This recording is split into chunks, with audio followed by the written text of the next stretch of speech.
All right, welcome back to the Tool World Podcast. I'm your host, David Jew, and I'm here with Master Jew. Hello there, Mr. Jew. Hello.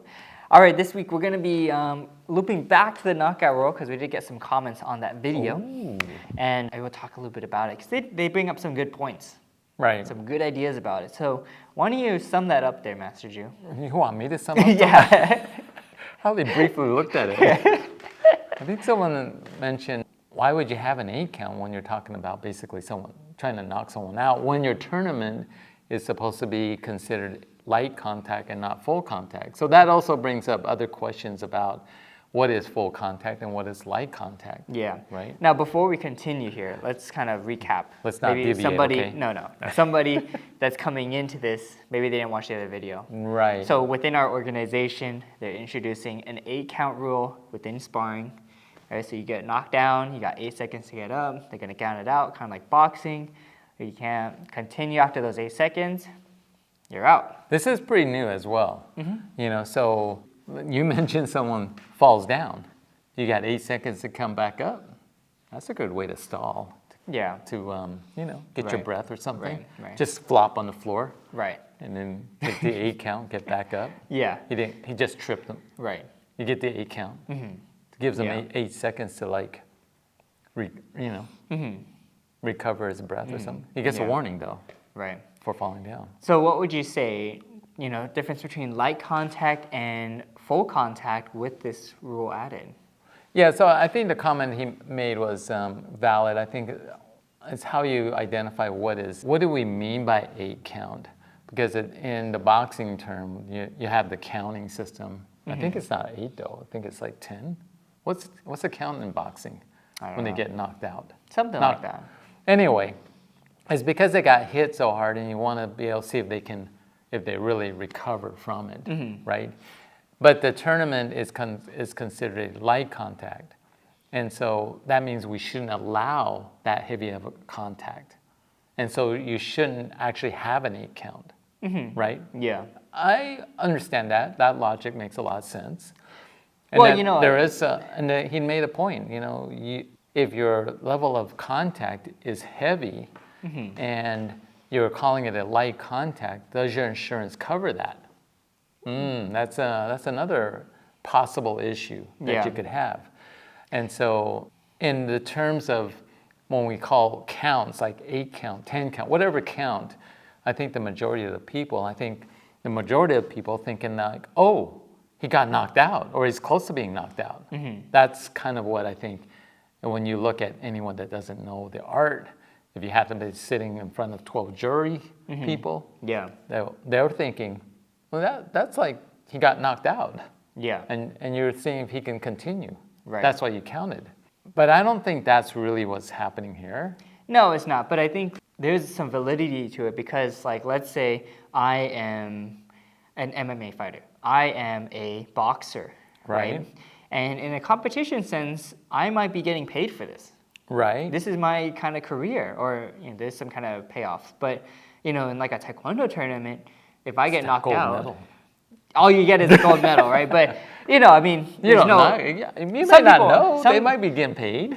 Right, but you look at boxing, they set up these fights, they get endorsements, they get paid. There's a whole system for this, system, right? Yeah. And same thing goes with footballers. Why do they get paid so much? Well, probably because they're taking some damage out there, right? And that helps them. And so, getting knocked out can be kind of detrimental to, your brain. And so I think that's why they're kind of saying well, should you allow the knockouts, right? It's not like we have a system where people are getting paid and you're setting up specific fights, things like that. Right. Yeah. When you say 8 count, it does sound like can I knock him out? Right. But I can see a scenario where your shins clash and you're bouncing up and down, and the guy's like, oh.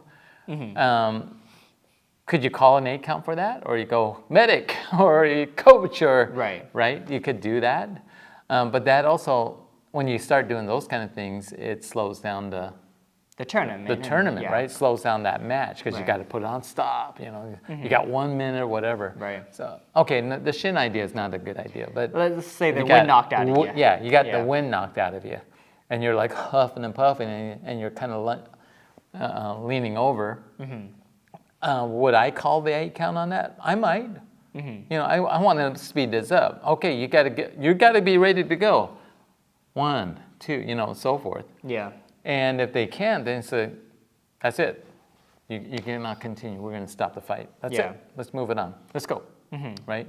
That just means that he was really out of shape, or I don't know. Yeah. Well, no, you could be in shape and get the win knocked out. That's true. Yeah. Just weren't ready. Just wasn't ready. That's true.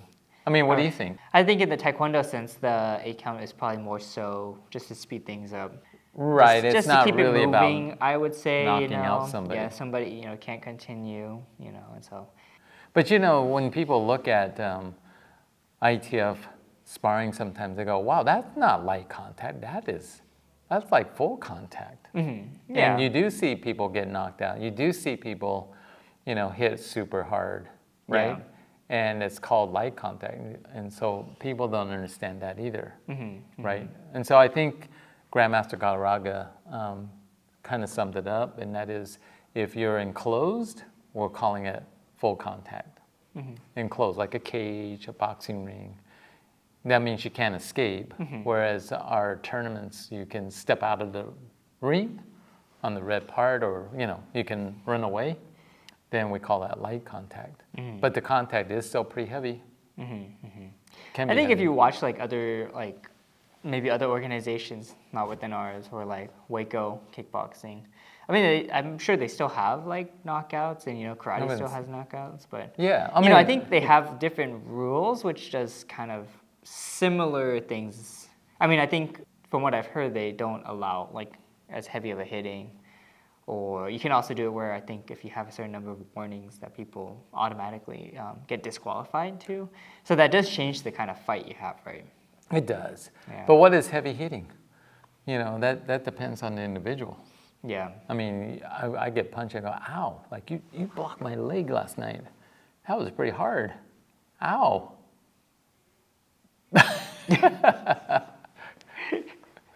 Shouldn't do that to the master.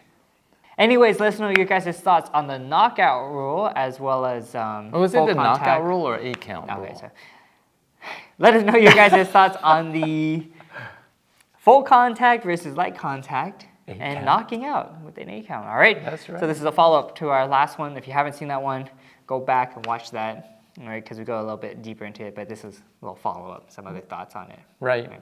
All right, as always, don't forget to be safe. Keep training. And we'll see you guys next time. Take one.